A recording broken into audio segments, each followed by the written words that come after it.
My name's Joel Cohen. I'm with the Sea Turtle Preservation Society, and we're going to talk about sea turtles, whales, manta rays, and boats. Oh my!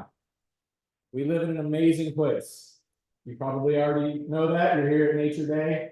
Not only do we have amazing numbers of sea turtle nesting, or one of the most important nesting areas in the world for loggerheads, and greens are starting to. We're very important habitat for sea turtles.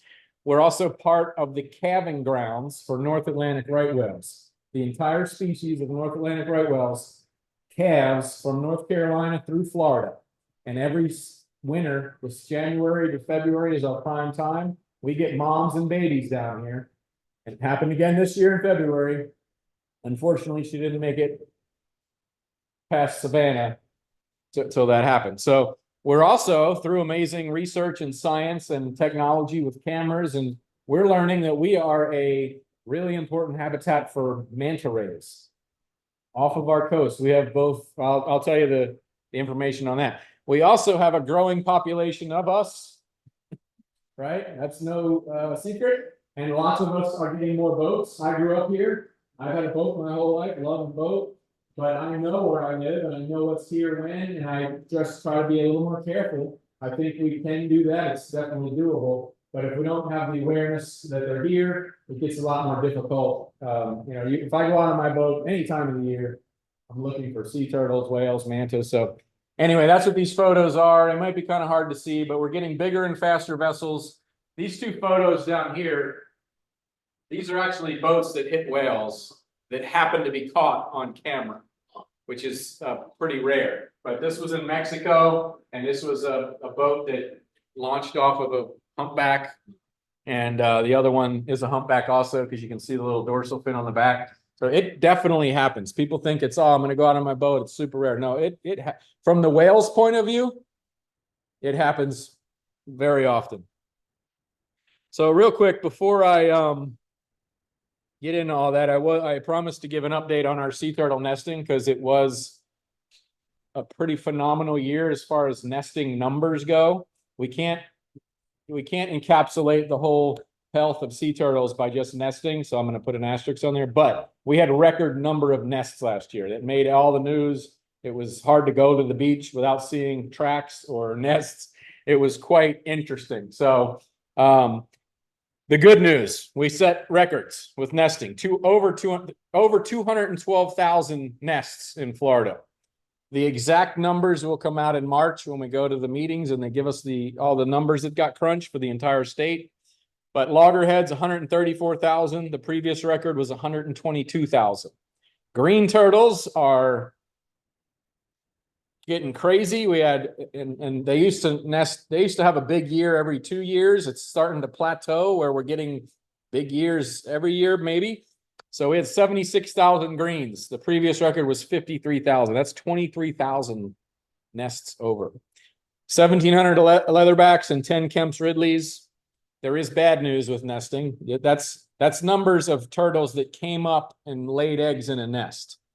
Then they're sitting, these eggs are sitting in warmer and warmer beaches. Each decade is warmer than the previous. Sea turtles are reptiles. Their gender is determined by the temperature. Alligators is the same thing. Except alligators are hot dudes, cool chicks. With sea turtles, it's hot chicks, cool dudes. That's how you can remember it. As the temperature is warmer, hot chicks, we have more females. Cooler, it's more dudes. So we've had warmer beaches. So the warmer incubation temperatures, the studies that have been done are showing us 99 to 100% female hatchlings coming out of these nests. So that's why I hate to say bad news again, but yeah, we can celebrate high nesting numbers, but what's coming out of those nests is really rough to try and think about a really good population in the future.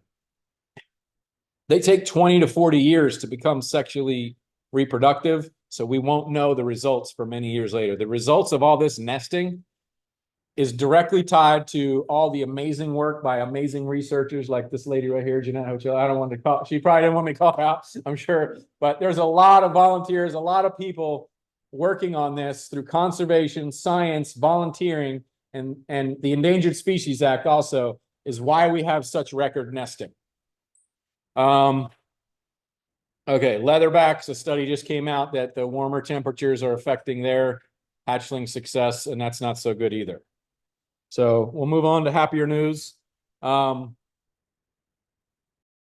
the Archie Carr Wildlife Refuge, Melbourne Beach, part of Melbourne Beach, this 13 miles, the southern end of Melbourne Beach is the Archie Carr Wildlife Refuge. It is the densest nesting, it's very dense.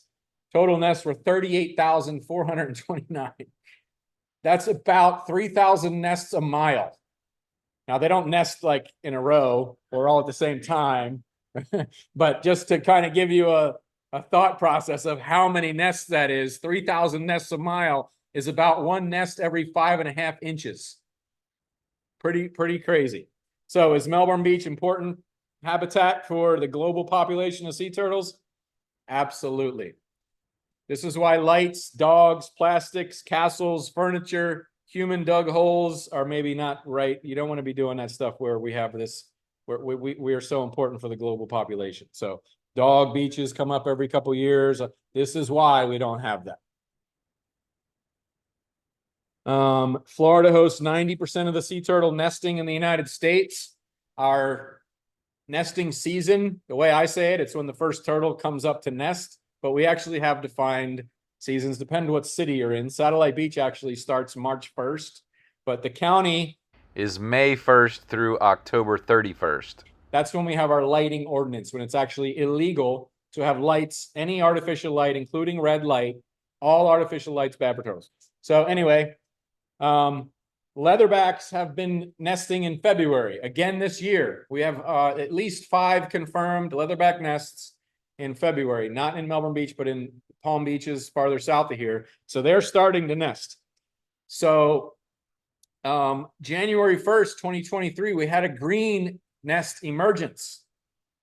So a late nesting green, like November or late October, November, somewhere in there. They take longer when it's cooler out. So it could have been 70 days or whatever it took. That nest emerged on January 1st, 2023. So if we have nesting January, February, we have nesting all 12 months of the year. Potential. Green sea turtles and loggerheads a little bit, but green sea turtles, if you are out and about in the lagoon, you can see them foraging. They eat grass or algae. They're mostly herbivores, so they are here also 12 months of the year foraging because we're part of their foraging grounds and the offshore reefs that we, including the artificial reefs we have offshore now. So, but this is about boats and oh my. So, do boats hit sea turtles? Unfortunately, yes. We have a lot of sea turtles. We have a lot of boats. So that happens a lot. Boat strikes account for about 30% or 1 in 3 sea turtle deaths. A 2019 study, which took all of the amazing nesting data that we do all over the state from 1986 to 2014, found 5,808 injured or dead sea turtles just from Brevard through Miami. Of that 5,808, 3,078 were vessel strikes. And keep in mind, we can't always determine cause of death. We have to have a fairly fresh turtle to understand that. You can think about that, or I can explain it. But anyway, 53% of the death was by vessel strikes. Only about 10 to 20% of sea turtles wash back for us to study. They live in the ocean, so many of them are not seen or studied. So we only get about a 10% to 20% study sample. But but if you were to extend that out to potential extrapolate, thank you, 5 to 10 times greater than that, then it's between 29,000 and 58,000. And that's over a 28-year period. But still, most of these vessel strikes are occurring within a mile of shore, offshore, and within or near inlets. Obviously, we have to get to the ocean through inlets, and then as we disperse out to where we're going. So that's a pretty no-brainer. That's where the boats are. That's where we're hitting the turtles. If you're ever at Port Canaveral and you go to the boat ramps, there's always little juvenile green sea turtles swimming all around the boat ramps. They aren't learning. There's also rocks because their food is there and they're eating algae there. So they're doing what they're normally doing.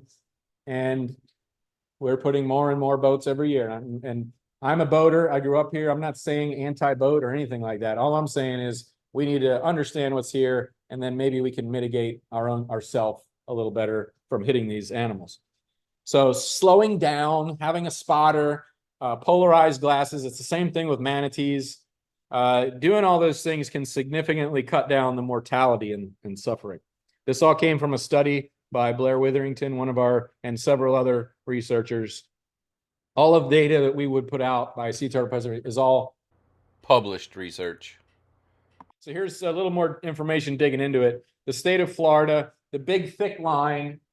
I know this is hard to see, especially back there, but the big thick line, this is good news.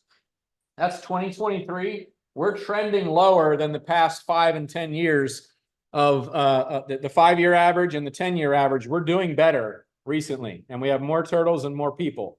So that is a good thing. Of the strandings, the top line you can't see there, but it says vessel strike. So the majority of them are vessel strikes. And it goes through the whole list. The next 250 are unable to assess. So you think about it, as the turtle decomposes, there's less evidence to know what happened to it, right? Trapped in rocks, shark bites, which are somewhat natural as long as the turtle is not entangled or has some kind of disease that could be traced back to a human contribution. Then they're very well designed to evade sharks. They're naturally really good at evading sharks. If you ever watch a cool video, go on YouTube and type in turtle evade tiger shark, and you'll see a bunch of videos. The turtle's swimming along. Here comes a tiger shark. The turtle turns like this, and the tiger shark can't bite over the shell. And then the turtle does some ninja moves and goes up like this. And it's really cool. Totally evades the shark, and the shark says, all right, forget it. I'm going to go at something easier. If that turtle is entangled or has a disease like fibropapillomatosis, that's a fun word to say. It's a horrible disease, fun word to say. Then or missing a limb from an entanglement, then they're much more likely to not be able to evade. Red tide, we get that every decade or so over here at a level that would impact them. Red tide occurs in other places like Southwest Florida. It does impact all marine animals. They have to breathe at the surface, and especially a sea turtle comes up to breathe, and you're breathing in that. It's actually been found that it can cause mortality. No significant finding. Again, that's more not being able to find it. Fibropapillomatosis and anthropenic. I'm sorry, I've been talking a lot all morning at the tent. Anthropogenic instances, which is fishing gear. Or plastic ingestion or some other human-related cause. And then here's even better news for our county. We can celebrate little things here. Our county is well below the state average of strandings. And here's this is the same thing.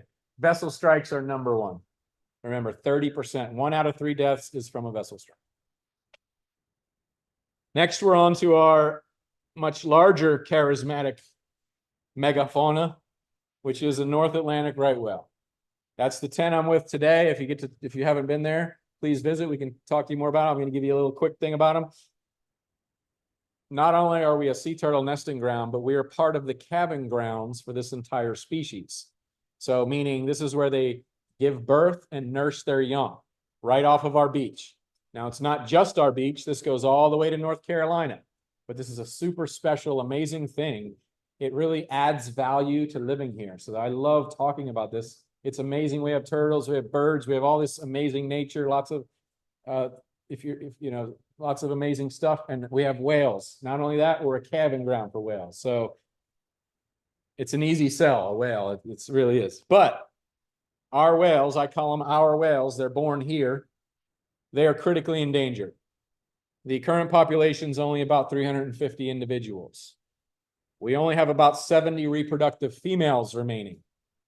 So again, the number one thing of this is the calving grounds, which means if you see a whale, it's typically a mom with her calf. Not always, but that's about a high majority of the time. So the question is, why are they here? Yes. And this is the only known calving ground in the entire world. for this species.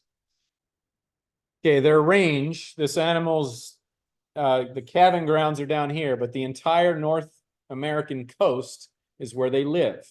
They will travel to the Northeast during the summertime. That's when they feed. So in the summertime, they'll go up there looking for food. That's when they eat. When they're down here, moms are not eating. The calves are nursing or breastfeeding off of mom, but the moms are not eating. So they shrink while they're down here. And they've been designed over millions of years to have just a perfect amount of energy if they eat enough in the north to get pregnant, give birth, and then nurse that calf till they go back way up to Canada to find their food again. So their range is the entire North American coast. They're often very close to shore. They have another nickname. Scientists have nicknamed them the urban whale because they are so close to our urban world. So that's why they're hit by vessels so much. That's why they get entangled in fishing gear so much. They're where we are. We also have plenty of other animals, humpback whales and sharks and all these other animals that migrate at the same time and in the same ocean, but they're farther offshore. So there's the little differences matter. These whales being so close to us humans is putting them at a lot more risk. And unfortunately, we're seeing that each year. This is what they look like. They look pretty odd when you first see them. It took my first year looking at them. I'm taking pictures and I didn't know which end was up. I didn't know. It took me a year to really figure it out. But yeah, this is the correct orientation.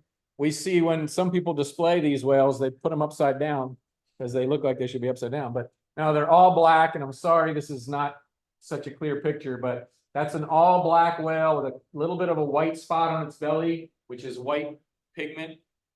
Then there's white patches on their head, which I'm going to pass around something in a second. That's not barnacles. I'll tell you that in a second. But another super important thing, they have no dorsal fin. This is why they get hit so often. This is why they're so hard to see. They float at the surface of the ocean. They just float there. They may not be going anywhere. They may be nursing their calf. And so they're not moving. So you may not see their tail or their pectoral flippers. The 1-year-old that was here was putting on quite the show. But typically, the adults who are not eating are not expending energy. They're hanging out at the surface often. So that's why they get hit. Black tail, smooth on both sides. That's a key. If you ever see a humpback whale, they'll have a rough tail and they'll have white patches on their tail. That's how they're identified. And they have black paddle-shaped pectoral flippers. So it looks like a square sticking out of the water, waving at you. If anybody saw the whale February 3rd, she was doing that a lot. And they have this really high jawline. Again, it's hard to see. This big giant jawline, if you're in your boat and one of these whales pops up next to you, which does happen, you'll see this big jawline. That is a right whale. Then you'll know it is a right whale. The reason they have that big giant jawline is it holds this. This is baleen. These are baleen whales. So this is in place of their teeth. They'll have a couple hundred plates on each side of their jaw. And it's like if I'm the whale, this is how the oriented, the hairs are on the inside, and as they swim through the feeding grounds where they find a stick copepod, they open their mouth, all these copepods come in, they suck on these hairs. When they get a nice load in their mouth of them, they close their mouth and push the water out and use their tongue to swallow hundreds or thousands of pounds of these copepods, which I'm going to pass around. I'm not going to pass around this. This is real baleen, and I love bringing it because this is the size of these. This is hanging down from the top jaw. I'm the normal 5'10" size. I could stand up inside of a regular. That's how big these are. This is the fifth largest whale on the planet. So that's the baleen.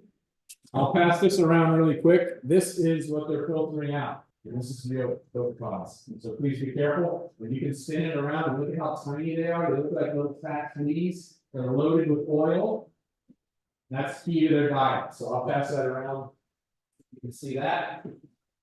This is what their tail flukes look like. So they're black and smooth, again, compared to a humpback, which have white spots on them. But these black smooth tail, if you see that, you're probably looking at a right whale. They're so big, I just mentioned they're the 5th largest mammal. Their tail flukes can be 18 feet across on an adult. Those white patches on their head, I'm going to pass this around next. They're not barnacles. They're known as whale lice or cyamids.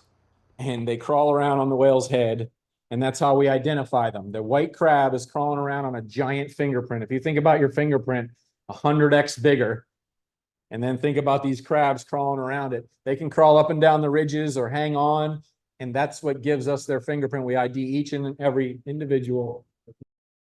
Moms and calves, when you get to watch them here, you'll see them rolling around on each other, and the cyamids transfer from mom to calf.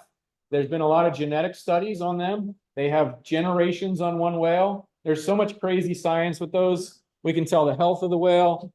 We can tell they're starting to figure out the age of the whale based on the generational age of these cyamids. There's so much crazy stuff, but I don't have a lot of time to go there. But these are super high zoomed in photos that I took from a boat under a research permit. You're not allowed to be within 500 yards of these whales because they're so protected.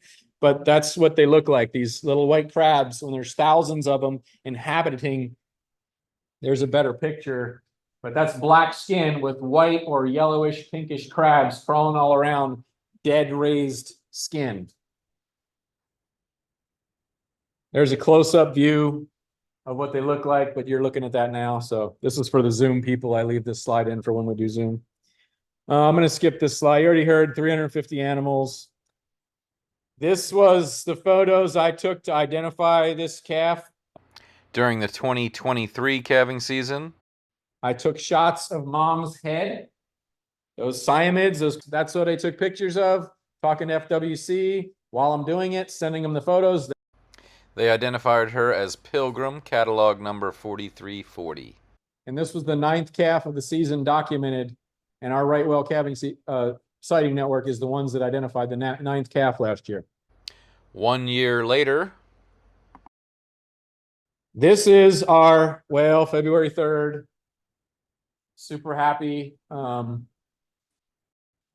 Yeah, this whale came back and visited 1 year later, super healthy, looked nothing wrong. We couldn't find anything wrong with her. She's rolling down upside down, showing us her belly button, called an umbilicus, which is one of the ways we identified her, because she has a unique umbilicus.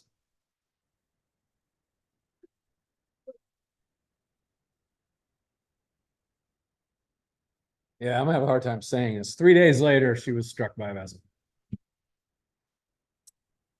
I'll do this slide really fast, but this is my next vision of this. We took the last photos of her alive. Then a vessel came into Savannah, Georgia, reported a whale offshore. The flight team flew out, got photos of her. And guess what gave away her identity? Guess what helped give away her identity? Her umbilicus, her belly button. What kind of vessel? So they're still working on that. We went to the necropsy. Yeah, there's so many vessels on the water, and so first off, they weren't doing anything wrong. Nobody wants to hit a whale. There's whales out there, and we're out there. So when a vessel hits them, we would like to know the vessel, but placing blame on them would be incorrect. If one of us is out on our boat and we accidentally hit a whale, nobody's wanting to do that. It's just an accident. We're in the same place at the same time. So we got to figure out how we can prevent doing this. So here's other images of whales. This is another whale named Clipper. What's that? Okay, that's the worst of it. I have one more bad photo and then we're done. I mean, I don't want to show you this at all. I understand. This is the last sad one. This was another calf 2 years ago, got run over, and mom, St. Augustine.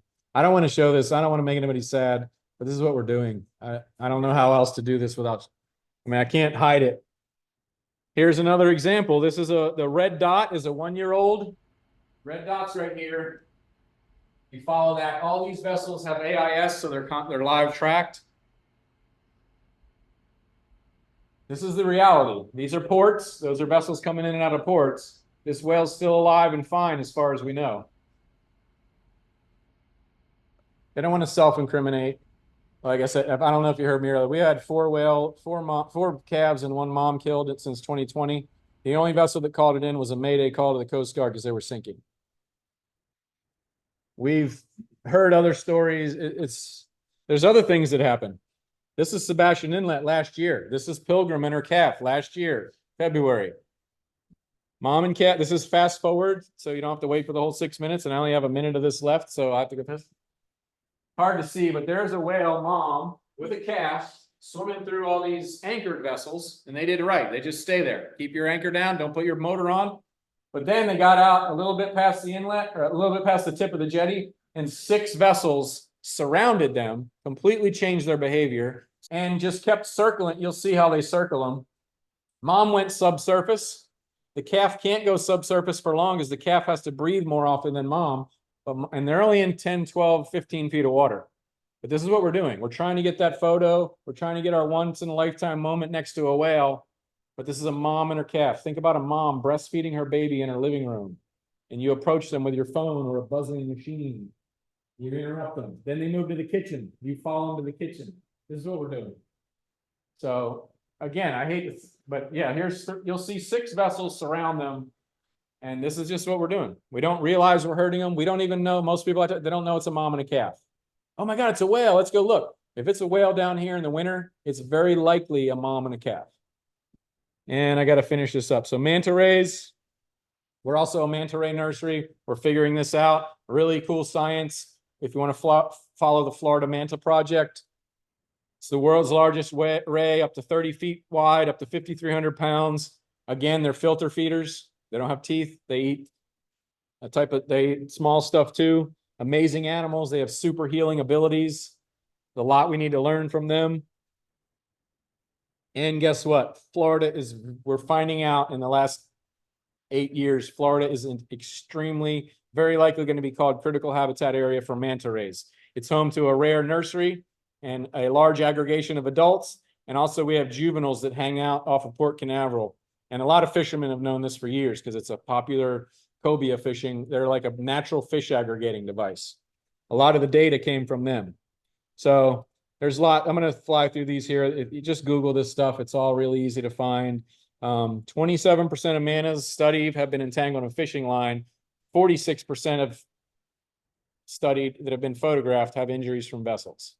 The theme here is boats. Oh my.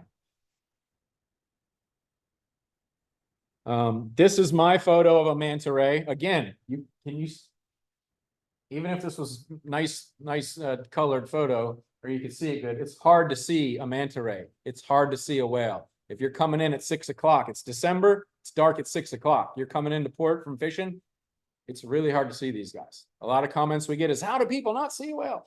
It is hard to see them. Here is a drone video of, I forgot what inlet this is. This is down south. This is a really quick video. But this manta is swimming inside the jetty, and the boat has no idea it's there. It was not hit, but it was very, very close. But 47% that were photographed have been hit. So we spin out, or this is Paul Dabble, if you ever follow him. So that manta looked like it was fine. This is more right whale, people getting right up next to him. This is this is Cape Canaveral.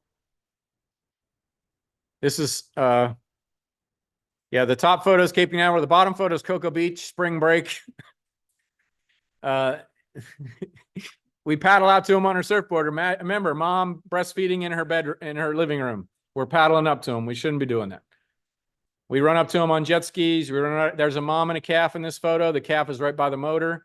We don't believe the motor was on, but still, we're interrupting nursing. We're taking energy from mom who's not eating. More vessels. Luckily, these guys have their website and their name on the vessel, so they were easy to get fined. I don't know. I think it's $500. Well, it depends how. There's a lot of variables. A lot of times they're just going to give you a warning.